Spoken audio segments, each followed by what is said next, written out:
It's going. Very so far. Yeah. So far, there's now, yes, so far everything has been kind of what I wanted it to be. It's all been helpful. How are you connected to AU? I am an adjunct. Where do you teach? I'm in the American Studies program. Are you teaching this spring? No, but I am going to be teaching. I think I'm going to be teaching in the fall. Cool.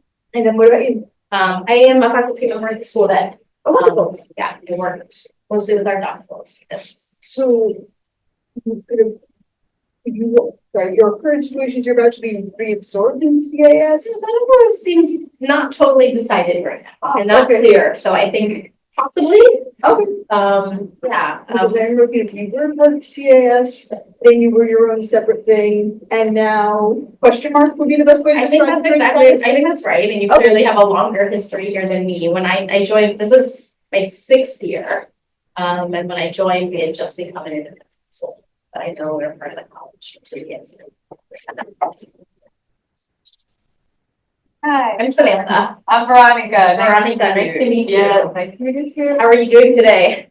Good, very, very cold. Quite good. Aside from cold. Yes, I know. It's great. And the wind is like, yeah. No, it is cold. It is cold for winter. Yes, it is. And Veronica, how are you connected to AU? I'm a professor in the Department of Philosophy and Religion. Nice.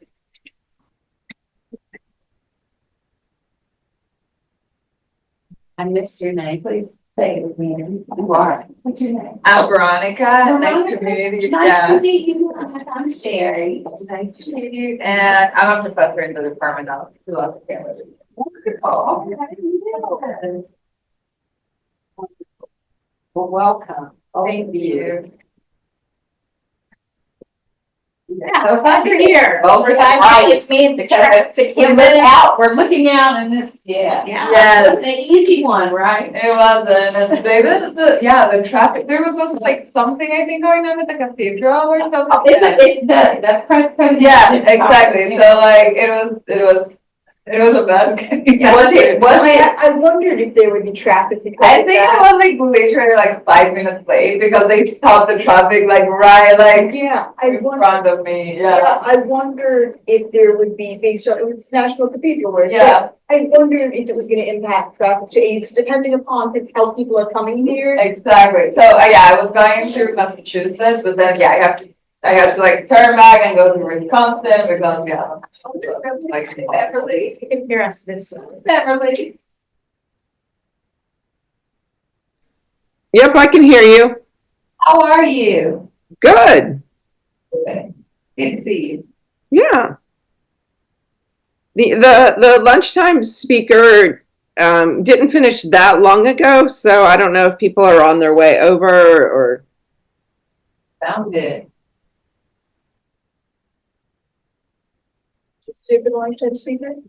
I did, but I left early because I also had to take like a picture, like the professional shoots that they were doing, right? Oh. Yeah. So yeah, it was good. Did you stay? I started to make a quarter on TMI, but very early on, I started to feel a bit unwell. Oh, So I decided, okay, I look close by. I'm like, okay, let me get some fresh oh, air. that's good. That's good. Yeah, Let me get some touch out.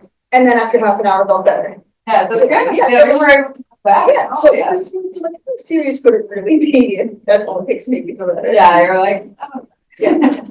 I'm So- glad to be right back. No, but it was good. It was very interesting. Yeah, like very also interactive. I think that both of them are also professors, so it was very like Q&A and activities and stuff. It was good. Have you been to the Ensign conferences before? I came last year. Yes. Yeah. Have you? Oh, yes. What department are you? I'm in the American Studies program. Oh, very cool. So, I guess for me, this is me personally, I'm not really doing kind of big picture. And so to me, the lunchtime plenaries are usually very good big picture stuff Yeah. that isn't really, It was like. yeah. Which I'm like, Yeah. it's not, I don't really even, what I love are the panels, because those are really good, useful, relevant. Okay, Yeah, I see, yeah. I see how I can use this apply it every day. Right, Yeah, exactly. for sure. The plenary, not so much. No, definitely less applicable, like very interesting, but it's more like big picture, macro, and how do I do those, yeah.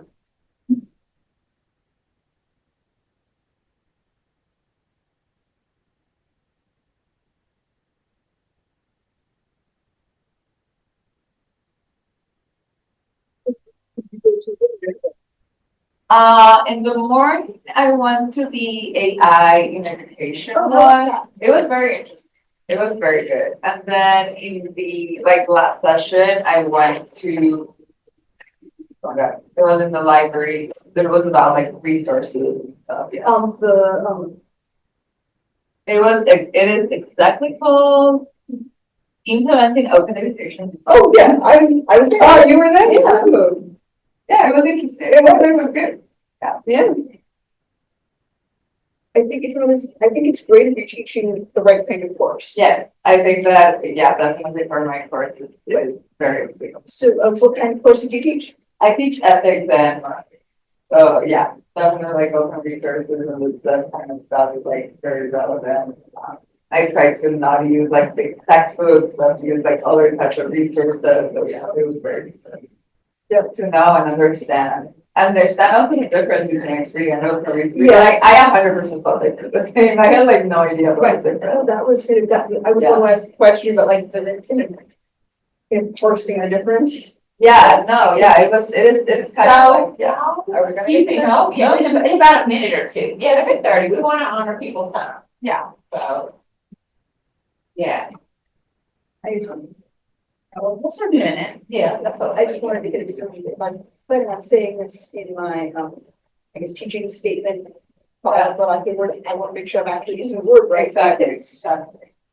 I do want to make it seem like I know what I'm talking about. Definitely gonna ask that though. Like, I'm like, okay, it's all of these things that I'm saying. I'm gonna say it was like, yeah, because I'm not sure about like all this. I'm glad I can find this helpful. I felt like there was like this niche thing that only I cared. I didn't know that you asked it, but Yeah, yeah, that like was me. Yeah, okay. I was like, we're on the back of the list, so yeah. Have there been lots of people at the sessions that you've been to in person? Yeah, like, yeah, I feel less than expected because like a lot of people are like just connecting through Zoom, but yeah, like maybe 5 to 10, you know. Is this your first? Is this both of your first? No, my second, yeah. Okay, that's good. So you have something to. Yeah, to like Yeah. compare and to, yeah. Less than last year for sure. Oh, really? I Okay. feel so. Yeah, probably feel like. I wasn't in person last year. Oh, okay. This is my first time in In person since the okay. pandemic. Oh, okay. Yeah. Yeah. I Things started, are different. I started attending 2011, 2012. No, it wouldn't have been 2011. It would have been 2012. Yeah. Yes, 2012. I didn't think about that. That's it. I've been here for like a long time. I was here for a PhD, so I started attending as graduate student. Oh, that's wonderful. I love that. Look at that. Yeah. Well, we should get started. Yeah. We're trying to be mindful of time that it would take for people to get across Campus. campus. There's some relative committee. Yeah. Huh, I'm sorry. I thought I saw someone about to come in, but Oh, okay. Well, yes, let's go. Welcome. Hello. Hi there. Dan, How are you? Good, well, thank you. Good. Please join us. Welcome. So welcome to our session. We have a number of folks who are with us, and we're going to be adventurous today in our attempt to be in this hybrid mode, where we have a number of Zoom folks in the space, and then we have a number of folks in the room with us here in cold Washington, D.C., where we're watching the snow get removed around campus here. So welcome. Welcome to our session on participation in faculty learning communities, an approach to advancing equity at American University. My name is Samantha Cohen. I'm a faculty member at the School of Education, and I've been here at AU for the last 6 years, and I am joined by two fabulous collaborators. So Beverly, why don't you go? I am Beverly Peters. I am the program director for our measurement and evaluation program. And I have been at AU, I actually talked to HR about this last week, for 21 and a half years. Wonderful. Thank you for your service. I'm Shari Watkins. I'm a senior research fellow in the Center for Teaching, Research, and Learning. I've been at AU since 2019. So welcome. We're so happy to be in community with you in person and both online. So we'll get started. Just with a quick agenda. We're going to be very interactive, right? So there are going to be times when we'll give content, but there'll be lots of opportunities for all of our participants, the ones online and in person, to be engaged. So we will make those types of connections. We really want to let you know about our experiences being in FLCs. They'll provide you a little bit of substantive information. I hope so. About FLCs and the multiple components or the essential components of FLCs.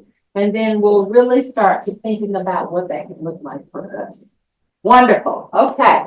All right. So, a quick little introduction to provide some context, because we know that we have different people at different phases. Some people have participated in FLC, some people have not participated in FLC, so we just want to have a shared definition for us to work with. So, faculty learning communities, the acronym being FLCs, are transformative spaces where collaborative professional learning takes place among faculty. And this can be among faculty in your units or departments, or it can be interdisciplinary. They are communities which are also referred to as communities of practice, right? So some of our disciplines talk about COPs or communities of practice, and they create a collaborative space for participants to engage in shared ideas around topics. So a formal definition for faculty learning community is, it is a cross-disciplinary faculty and staff with faculty anywhere ranging from 6 to 15 members who engage in active, collaborative, and a year-long program with a curriculum about enhancing teaching and learning, with frequent seminars and activities that provide opportunities for learning development and the scholarship of teaching, right? Okay. So we want you to think about like why you're here, so we want to get everybody involved here. So this is your role. This is your opportunity to tell us a little bit about you. So I guess we can start. Maybe we'll start here with Veronica. So please, if you can give us your name, your role in the department, and you don't have to speak to both of these questions. You can think about, if you want to talk to, how have faculty learning communities benefited you previously? And then what insights are you seeking to uncover about FLCs this afternoon? So you can choose to speak to both or one. Okay. It's your choice. Okay, hi everyone. I am Veronica Davalos. I am a professor in the Department of Philosophy and Religion in CIS. And I think that faculty learning community, I think that I'm more seeking to like uncover new ways in which to collaborate with like other faculty. I feel that like I am very interested also in collaborations among different areas. I think that we have a lot of collaboration within the Department of Philosophy and Religion, but I'm very interested to know how to collaborate like with other areas, with other faculty from like cross-departmental like processes or research or like different things. And yeah, I think that is my answer to the question. Great. Hi, I am Laura. I'm a professor in the American Studies program. And from the description, it seemed like I was hoping to, there was a part of the description about how to work interdisciplinary. So I think that was, that was why I chose this section. Yeah. Thank you. Hi, I'm Chris Touch. I'm in the biology department. This is my building, sure. So this is Beautiful building. Thank you very much. I've been here for 25 years. I've been here a long time, and faculty learning communities are a fairly recent thing. And I have some of our newer faculty in biology, I learned something from every time I talk to them about teaching, and some of those people have been engaged in faculty learning communities. So, you know, the story about old dogs and new tricks, it's, I thought I would come and find out what they were, how they worked, and what benefits I could get from that, because I should be keeping more up to date. Love that. Welcome. Thanks, Chris. So we would love to hear from those of you who are in Zoom. So if you are comfortable coming off mic and off camera, or either one, please do that, or feel free to share in the chat, but we would love to hear your voice.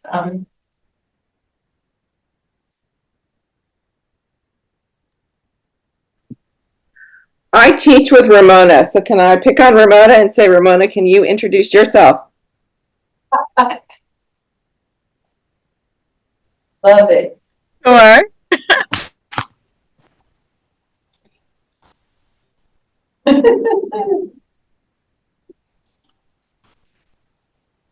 Hello, can you hear me? Welcome, Ramona. Hi everyone. I'm Ramona Sharp, and I teach in the Human Resources graduate program. And I've been with the university for about 6 years now. And I really just wanted to learn more. Working as an adjunct, I just wanted to find out information on ways that I can learn more. So, hi everyone. Hi, welcome. Yes.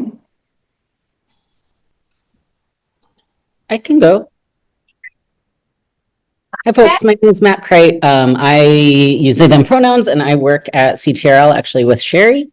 I love faculty learning communities. I think they're really a really effective way to help faculty learn stuff in a way that seems most useful to people. So I'm kind of interested in the logistical side. So things that you found to be particularly helpful in facilitating them, things that maybe, you know, other folks should not do. So more thinking about the facilitation side, mostly for my role as a staff member. But I do teach as well. So I'd love to, you know, hear from the faculty side so we can, you know, develop these things that are beneficial and helpful for folks. Thank you, Matt. Okay. Anyone else out on Zoom? Mary Catherine, Samaya, Tiffany? Not going to call you out explicitly, but if you would like to share with us who you are and anything about FLCs or what you're looking for this afternoon, that would be great. I can introduce myself. Sorry, I need to turn the volume up. So I'm Tiffany Quash. I'm in CTRL with Mac. And I am the qualitative survey research methodologist at CTRL. And I definitely want to learn more about the FLCs and what y'all were doing as far as your research. That's it.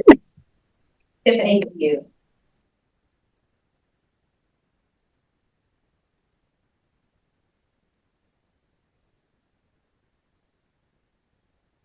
Takers.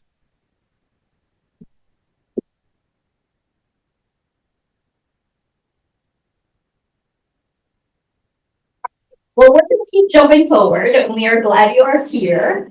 So our objectives for this short session are to explain the role of FLCs in advancing equity, to describe the key factors of effective FLCs from our perspective, and to reflect on the experience participating in an FLC.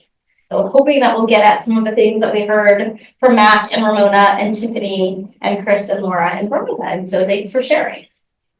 So we want to start with some storytelling reflections, sort of a bit of a panel. So Shari, Bev, and I have each been a part of FLCs at different points in time. So we're each going to share a little bit about our own experience. I'm happy to go first. I'm happy to not go first. We didn't decide. Please do. Cool. So my experiences in FLCs have been, I guess, I've been both a participant and a facilitator. So here at AU until last year, I was the director of our EDB program at the School of Education. So in my early years here, we had multiple years of a faculty learning community for faculty who were serving as department chairs or program directors. I want to say this was like 2019 to 20 and 2020 to 21, but maybe also 21 to 22. The years are very blurry. But within those FLCs, the common element for that group of faculty was we were looking for faculty who were serving in that type of leadership role and were committed to anti-racism in the way that they were leading. And so we were really intentional. Each of these were, I think, more than a semester. I think one of them, I think they were they spanned the academic year, fall and spring. And we had about, I would say 10 to 12 participants. And it was really optional. Department chairs and program directors were all invited from across the university, and folks were invited to say, yeah, I want to do this. I am willing to meet. I feel like we met every 3 or 4 weeks. Our intent initially for the first group was to meet in person, and then COVID happened. And so all of them were then on Zoom in my experience. And my experiences were really positive. My experience was that they led to relationships being built for me, and at that point in time, I was very new at AU, getting to connect with faculty who were in very different departments. I think for me, in each of those experiences, there was only 1 or 2 other people at that many from the School of Education. So I felt like from a relational standpoint, I was really interested in being a part of them. I also feel like my research and practice work is all about adult learning. So I was really interested in bringing together adults and thinking about here are the ways we are constantly thinking about teaching at the undergrad and even graduate level, but how do we think about the types of ways we bring adults together in strong facilitative structures?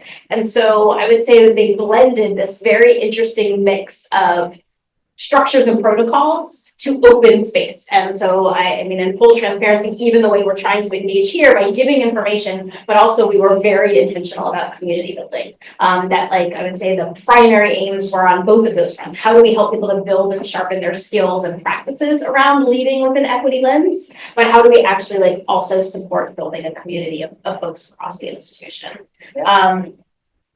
In both experiences for me, I co-facilitated. And so I had the pleasure and privilege of getting to co-facilitate with Shari. And I think this just, I feel like too often for me in higher ed, I'm teaching by myself. So the notion of getting to co-facilitate and co-teach, I think was just really helpful to learn Shari's facilitation tricks and facilitation supports and the way Shari thinks about things, and was just able to have different lenses on what was happening within the group dynamics. That was similar with the other person that I got to co-facilitate with, which was Keto, who had been the leader of CTRL when I first got here. And we also had a very great dynamic. But I would say what was really important about that dynamic in that co-teaching structure is we spent a bunch of time preparing. I feel like this is what I've been talking about in co-teaching, in the faculty side of things, is just the amount of time to get on the same page, but also to figure out how to create that open space. And I would say most profoundly, what the impact FLCs have had on me is I think they've pushed me to be just a much more democratic co-constructor in my teaching practice as a faculty member, because I think I've seen from working with faculty across AU, the different practices I can put into place when I'm teaching my classes. And I teach primarily online, I should say, within the School of Ed. So yeah, I think that's what I want to start with and share, but I'm definitely want to hear more from you, Bev and Shari.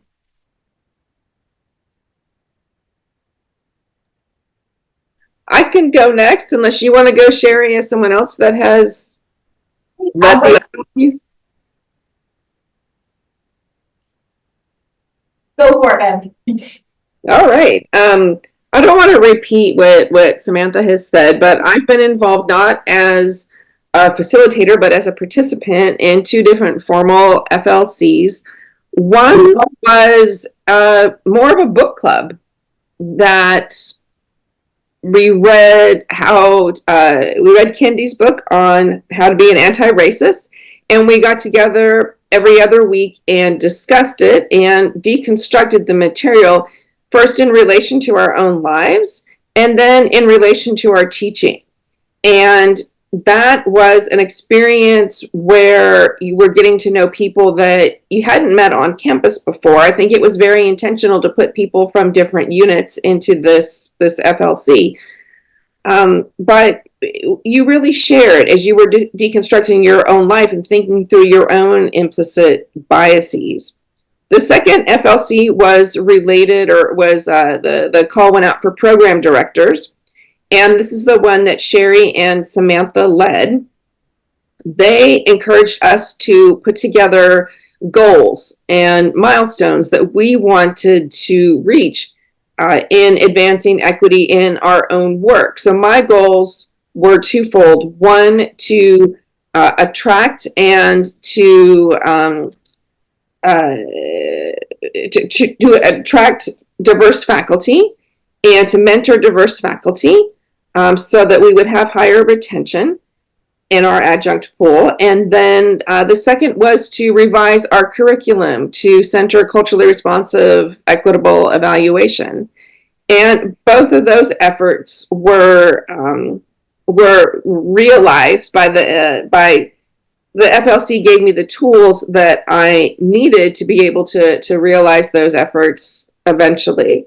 The impact it had on me is just thinking differently, working collaboratively, working with project collaborators throughout the university that are also supporting equity, and then having those accountability partners where I could talk to someone when I was struggling with a particular concept or trying to figure out how to reach my goals. I'll give it away to you, Shari. Thank you. Welcome again, everyone. I'm Shari Watkins. And so one thing I want to say is I want to start here and just say that AU really does have a robust FLC community, right? We really do. So there are lots of faculty learning, well, there are many faculty learning communities that happened. And I want to share a little bit about that. So there were many faculty learning communities that were happening from 2007 to 2022. And many of them were focused on equity, anti-racism, inclusion. So the language might have been different, right? But that's kind of like the interwoven thread that they all have in common. And so one of the things that I was able to do is I actually interviewed, there were about almost 50 people. And then maybe, let's see, maybe about anywhere, almost 70 people, right, that participated in FLCs during that time. And so what we did is we actually wanted to understand, how participating in FLCs has shaped faculty learning, has shaped their learning, shaped what, their practices in their classrooms, the strategies that they use. So I conducted one-on-one interviews with faculty, and it was across disciplines, across departments. And so, one of the things that we found is that in talking to faculty that have participated in FLCs, let me take a step back. One of the reasons why all of these FLCs were happening is because AU had the Inclusive Excellence Plan, right? And really wanted to help faculty to think about what does it mean to be inclusive, to be excellent, to be inclusive in your excellence in your different departments, right? And so for this study, what we did is this is the perspectives of faculty, right? And they were talking about what is equity, what does it mean to be equitable and anti-racist? And so I won't read all of these, but I want to give I'll choose a few, but just generally people talked about how being in FLCs at American had impacted their mindset. It impacted their teaching practices. It impacted strategies that they use. It impacted the types of collaboration or how they thought about collaboration. So you can see it says that, the first one says have an impact. So people are really talking about you need to have an impact beyond your curriculum. So sometimes there was some faculty we found that were, just thinking about their courses, but really like that you can have an impact by really, not doing that little change could have big impact. here, like the last one where it says create space for everyone. Really, how do you create space for everyone? You know, to do that. So people were having conversations about that. And then this last one, help students see where racism is a part of whatever topic. So people were really diving into and having these difficult dialogues in their classroom and how to navigate when difficult dialogues came up. And so we wanted to just share this with you just as evidence that there are rich dialogues that are happening. So whether you choose to participate as a facilitator or as a participant, it can have an impact on you. Okay, is this the chat in the question? Is this the question in the chat? Yeah, I think that was prompting us. Okay. I'm just trying to get the group chatting, that's all. Oh, that's great. So one of the things too that I wanted to say specifically is that in addition to participating in this FLC with Samantha and Beverly, I also ran an FLC for STEM faculty. I co-facilitated that. And so there were some wonderful things that came out. We had a STEM faculty. There were about 10 to 12, there were about 12 faculty, all STEM faculty that participated in it. And one of the things was we invited faculty that taught introductory classes, because in STEM, some of the introductory classes are really weed out courses. And so a lot of students decide not to pursue STEM as a discipline based on how they fare in these introductory classes. So we were intentional about the group of STEM faculty that we were targeting, because we really wanted to get an opportunity, because oftentimes, you know, we think about STEM, and oftentimes, and I'll say as formerly trained chemists, you know, sometimes we, you know, scientists, we are not trained with racial literacy. There's no place for that, right? And so we were intentional about getting STEM faculty together to talk about, you know, our practices, our strategies. And one of the things that we really found out, so to get to the impact that it had, is that our STEM faculty ran for a year, 2 semesters, and we had some wonderful things come out of that. We had people to think about who they invited to be research participants in their labs. Some folks said that, you know, they used to invite only like the students that earned A's, but that through the STEM FLC, they learned that we can be more inclusive in who we invite. So they had students that also were not, that earned some B's, right? So they thought about the type of participant. They were more inclusive in terms of, you know, structuring their research labs. We had folks to write grants to restructure their labs to be more inclusive and more anti-racist. And people have formed relationships with each other. So one of the things is that we found that people really, giving people an opportunity to engage with each other, like specifically in a discipline like STEM, really gave them an opportunity to kind of be in a space where they felt like they could be their authentic selves, where they weren't going to be judged. And so they engaged in practices like, you know, that deep interrogation and that self-reflection. And so I'll end there. And of course, I'm always happy to talk about that, but I'll end there to say that, you know, again, we have some really robust FLCs at AU. We don't always get to hear about some of the things that are going on, but as Chris mentioned, and that many of his colleagues, he learned something new from them. And I hope that, you know, at least one of them, you know, their participation being in the FLC. So we'll keep it moving. Well, I think that question's a good one for those of us here in the room and also for those on the chat. For those of you who have been a part of an FLC or something similar, a community of practice, does any of this resonate?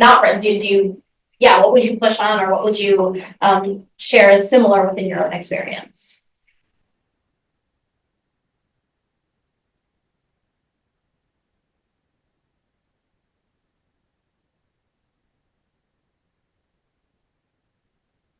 You know, Beth put the question in the chat a while ago, so using wait time, but I don't want to use too much wait time. So another part of our FLC prioritization was ground rule setting.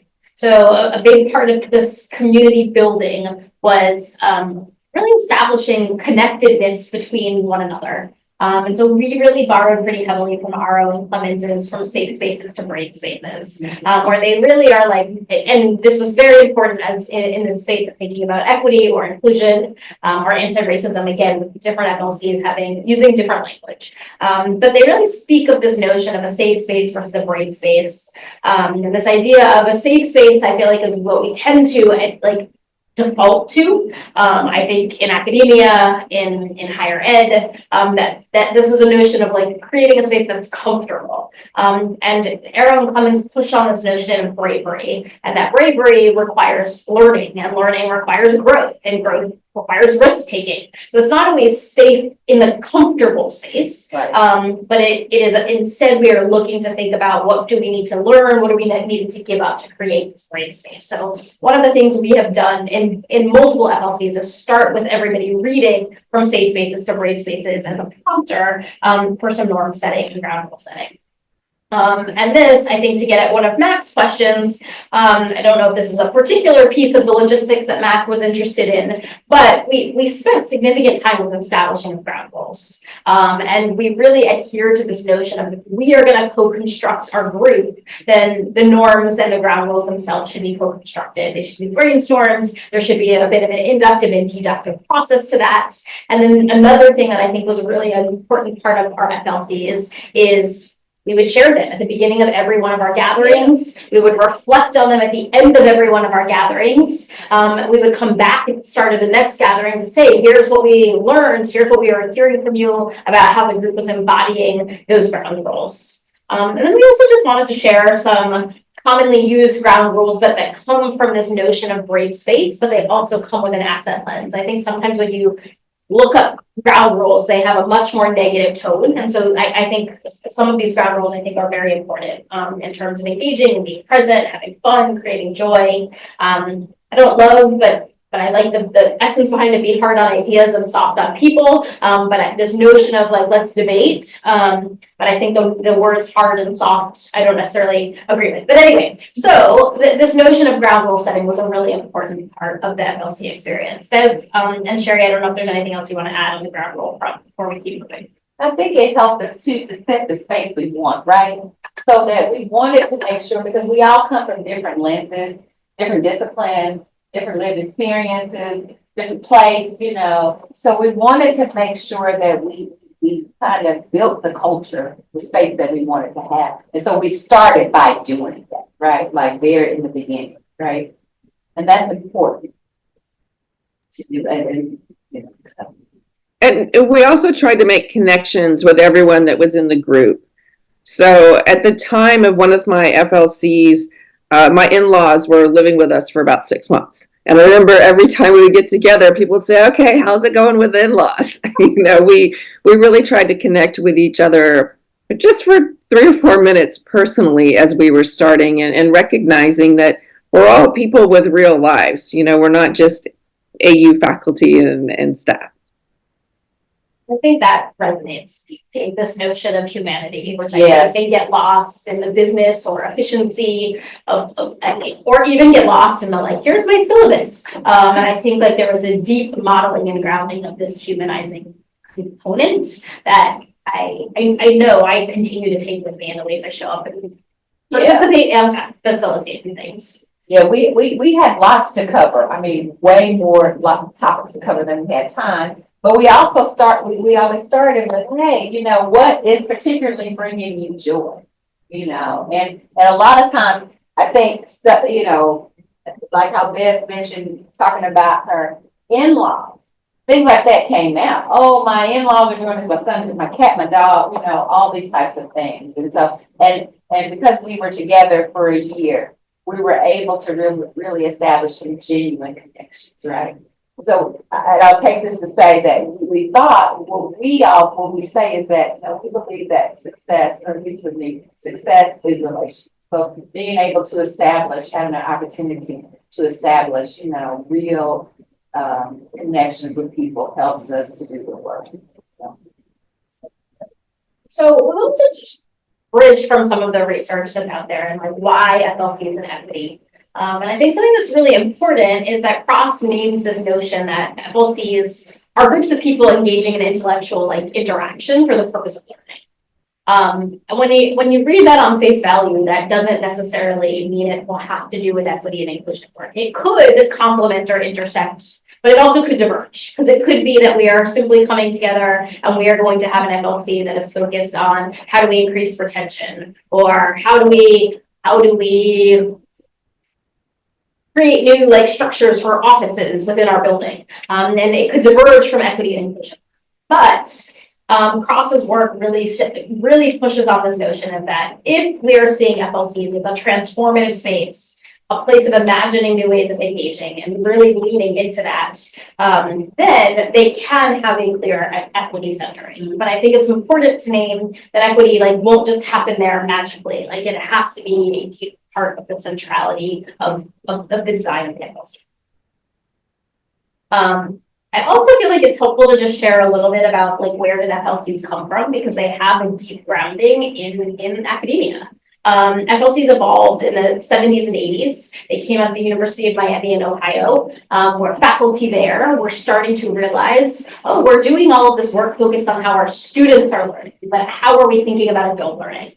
And how do we think about more community building and professional learning for those of us who are working as staff and as faculty? And I think that's another important point, that FLCs are not, although they say faculty in the title, I think that is a misnomer. I think they are places where, depending on the value or the purpose, or the stated purpose, like they are a place for this connection and this collaborative space. They also very much are meant to be about shared inquiry, this notion of continuous engagement. So I think drawing back upon what Bev's keyed into is this notion of working with adult learners is you really want to set up a space where adults own their learning, and they're driving that by some degree of goal setting, some degree of like individual work, but that they're bringing that individual work back to the community. And then there's plenty of research out there that talks about how FLCs have different types of ways of enhancing student, faculty, or institutional outcomes, depending on what their purpose is. Which I think gets to the one last thing that I want to share here is that I think is really important in the middle here. That I think is really important here in the middle is that FLCs can be based on purpose, topic, or cohort. And so thinking about what Shari described, like there was a cohort model there of bringing STEM faculty together. Like that would be like a way to think about the cohorts. But thinking about the first FLC that Bev was mentioning around this book study and looking at Ibram Kendi's work, that feels like it was more topic focused. It was this book study. And then I think this purpose space could be FLCs, kind of like the FLCs that Shari and Bev and I were a part of, where the purpose was to think about how do we build community across department chairs and program directors at AU. Yeah, I think that's what I would like to share there. So what we want to do with some of our remaining time here is share a challenge that we commonly see in FLCs and a possibility. Right. So I think as we've been talking, like one of the things and what the research also points to this notion of FLCs end up having a boundary, whether it's a semester or a year. And so one question we have is how can we, like, it's the challenge then becomes how does the learning continue? Yeah. Especially given that people have busy engagements, lives, other things come up. So No day. Yes. Yes. So one question we wanted to pose to the group is how can we envision and imagine FLCs continuing as a collective enterprise beyond that boundary? Another question that's quite different, but that we wanted to offer is, as you think about the opportunities and realities at AU in the spring of 2025, what possibilities do you see for FLCs based on purpose or topic or cohort? And this is where I want to key into many of the reasons that you all described that you were coming here. So how do you want to engage? Like, is this, you are looking for an FLC that somebody else is leading based on what kind of topic? Or are there things that you would be willing to engage in and support in terms of FLCs? Given the smallness of our group, shouldn't say it that way, given that we have about 10 minutes and our group size is not gigantic, perhaps we could start with wherever the group feels moved. If someone wants to jump in and share your thoughts in response to either one of these, and we can then like dig in from there. Do we have any comments in the chat? Buddy, that's good. Chat can go first. That's fine. Unless there's nothing in the chat. I guess I can go first. Should I Go for it. Yes, go for it. So I've never participated in one. Okay. With that disclosure, in terms of how to make it a continuing enterprise, I don't know how you do it, but something as simple as a Google Doc that acts as a clearinghouse of information in terms of after the group is for a semester or a year or whatever it is, but after the group has ended, allow people to collaborate on a document, and I found this useful resource, let me post it for everyone else to see and access. I love that.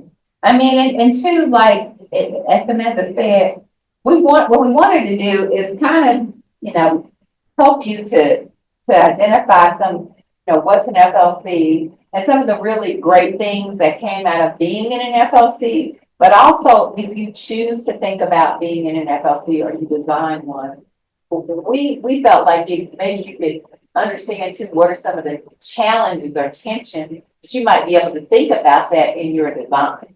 Like you may design it to, be able to design it to teach so that the continued learning is a part of that. That's something that honestly, I'll be honest here, that it has been a struggle, right? Even though we've tried to do that, it's not that people don't want to, it's just, it's been a challenge. So we want you to be successful, absolutely. Yes. It's not directly one of these two questions, but I think it maybe leads on to the second one here. Do FLCs always have specific topics or goals, or in something like you mentioned, the STEM one, inclusive excellence, or if it's a cohort model, do STEM faculty get together and they can talk about whatever comes up, or is there usually always an established topic that group is meeting to discuss?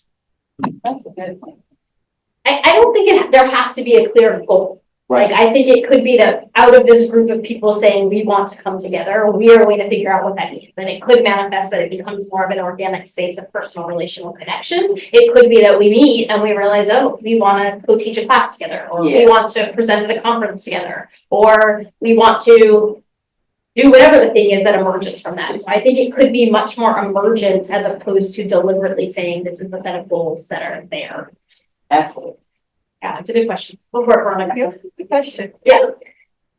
When there isn't specific purpose or topic, and for example, with the anti-racism that you were describing, is there then implementation from management or administration of the things that come out of the FLC? Is there that connection between, I don't know, as faculty, we come up with these ideas about how to make the syllabi more inclusive, I don't know.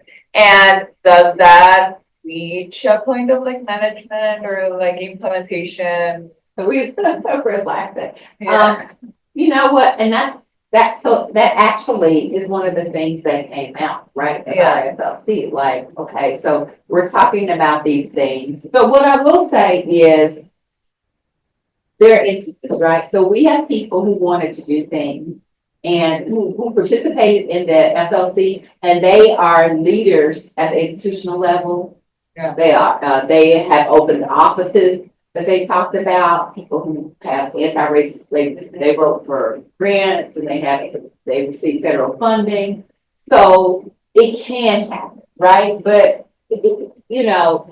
but it's a challenge, right? There is a challenge, right? Because you were because it depends. We're disciplinary, so we're cross-disciplinary, and people's spaces look different. I'm not going to say that is not a challenge always. So I think what you're talking about is support, right? Because we have people in FLC, and then support from colleagues, support from supervisors, I think is what you're talking about. It depends on the FLC as well, because I think Yes. when I think about the first year of co-facilitating our FLC, when I was co-facilitating with Kino, I felt like we had a very clear sense of how do we empower the program directors and department chairs who are here to recognize that they have significant leadership and management capability. Yeah.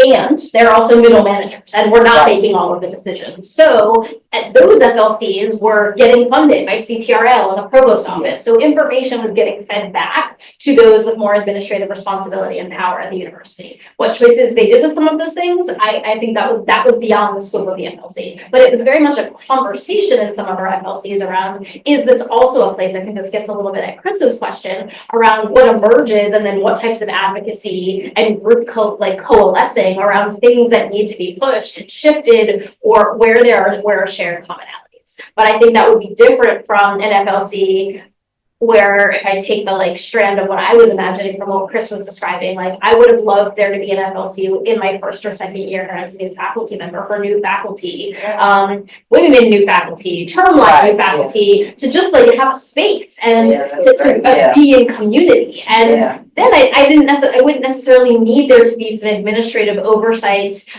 Some of the things that emerged might have been yes, we would like these issues to be looked at, but it would have been more of a space of community. And so I think, I don't know. I mean, I think it depends on the purpose of the FLC, but I also think when I hear your question, Veronica, it deeply resonates with just this moment in time in higher ed and this moment in time in AU as well.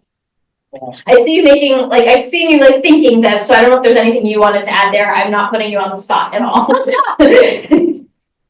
No, I think that everything that the two of you are saying is resonating. One of the things with the program director FLC, if you remember, you sent everyone a book that was on program directors as anti-racists, or I can't remember the exact title of it, or program directors as Evans, I think, is the book. Yeah, and that provided, and we didn't get together and talk about chapters, but it was just, read this, here's some ideas. And so there was some literature. You gave the article about the brave space as well. But I don't, it was really more the connections and the relationships that we made with people that I still contact today when I have questions or want to think through different issues related to curriculum development or faculty retention.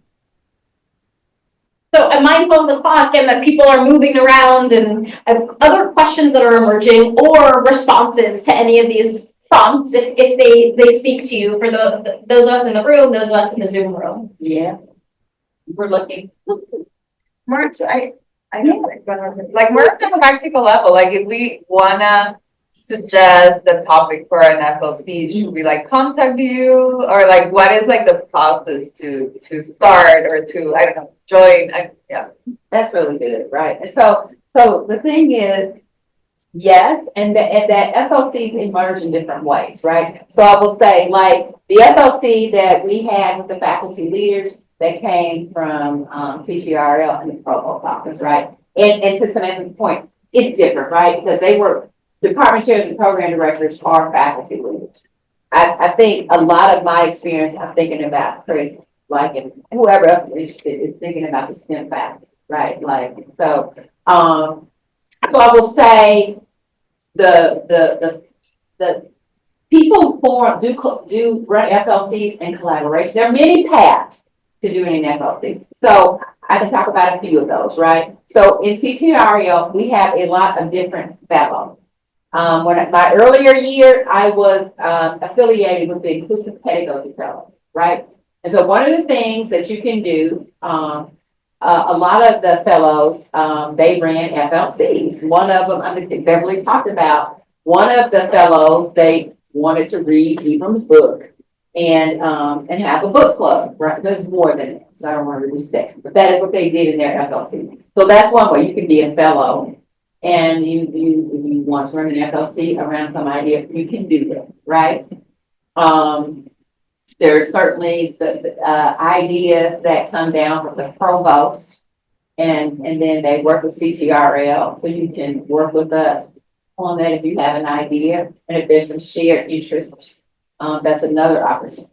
I mean, I also think when I hear you say that, like, this is what I sort of hope for and imagine, and so part of me is just like wanting to will this into being. It's just how do we connect more with faculty across the university to say, this is something I'm looking for. Where do we put that out there to figure out who else is going to show up and come? And how do we do a better job of that? So part of me is just like, I'm intrigued what ideas you have, and then how do we support one another, and like in more of that organic type of community building that feels very hard in a siloed space, and not because I think people want to be siloed, but just by design there are many things that way. So part of me just wonders, how is this like, how do we like use this moment in time, this point in history to like do more of that organic creation? And whether it's technically called an FLC because we only meet 3 times, or it becomes an FLC because we meet forever, like how do we do that? So I guess all that to say, like, I'm super curious, and I'd be happy to talk and like think about what you're thinking about and figure out how do we kind of empower and encourage one another more in this stage. I mean, it is way easier in your silo to do it. We have like brown bag lunches in biology, so where we just get together and talk about anything that faculty have problems about. Now that's an FLC, right? And then we've also had summer book club stuff. So we all read something over the summer, and then we get together at the end of the summer and talk about it. And you know, that would always bring up other topics other than what we were reading. So it's much easier within your unit. It gets harder outside your unit because you don't have the contacts, you don't see the people regularly. And that's where you might do something, I don't know, where with the new faculty lunch space, you could, you know, once a month book a table for 8 and just put an invitation out there. Today we're going to talk about this.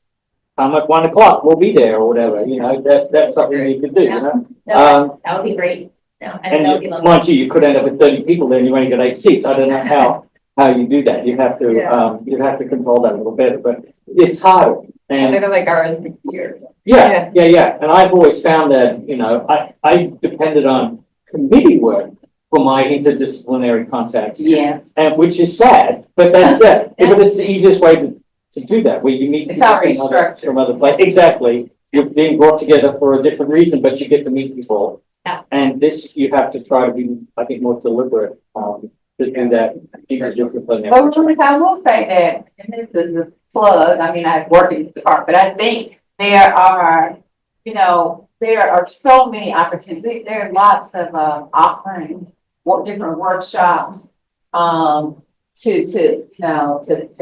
be in with other folks. And I would say just check them, you know, check out what is going on. I've seen people participate in activities, you know, in CTRL. So I think check out the CTRL activity, you know. I see people do that, and they have been able to kind of find their community, right? And so that's one. And I just encourage us to do more of this organic kind of conversation. I want to acknowledge that I saw Ramona come off mute again, and I don't think we have time because I know we are at time. And I want to encourage folks that we wanted to close with just a very brief protocol, which is just called the final word. So if there is a word, a question, a thought that is popping into your mind as a result of the last 50 minutes of a conversation, we would love to hear what it is. Feel free to put it in the chat. If you're in the chat, feel free to throw it out into the space. Just what's a word that feels top of mind to you after our time together this afternoon? But I'm curious, right? So what did Ramona, I know Ramona said she had not participated in a formal FLC, but she participated in a community of practice, right? Which is a type of an FLC. Yeah, exactly. I think the CTRL folks are shuttling out of this because they're the next group is wanting to come into space. Okay. They're taking us out. Ramona, please, like, you know, share your questions with us. Thank you all so much for coming. We look like we are happy to stay in touch and talk about potential FLCs. I hope everybody has a really good spring semester and it's warm. Yeah, it's warm. Thank you, everyone. Thank you so much. Yes, thank you both. Yeah, everyone. Hopefully you'll have a safe walk to your next destination. It's icy out there. Linda, I had something to say. Yeah. So you were saying about the word on the idea, soft on the person. and you didn't totally thrilled with the language on that. Yeah. So I also do, for my courses, there's a lot of discussion. I do ground rules for discussion. I actually come into the semester with a list, but I give the students time to look at the list and say, if there's anything important that you feel that I missed, let me know and we can add it. Right. One of the things that I have, which is I think expressing a similar sentiment in a slightly different way, is critique the person, again, similar sentiment to critique the idea, not the person. Right. So if you go the hard and soft position, that might be a different way to think about it. And I love that. That's great. Thanks. Thanks, Laura, for sharing that's that. what I thought it might be helpful information was hard and soft. Yeah, no, I think that's great. I love that.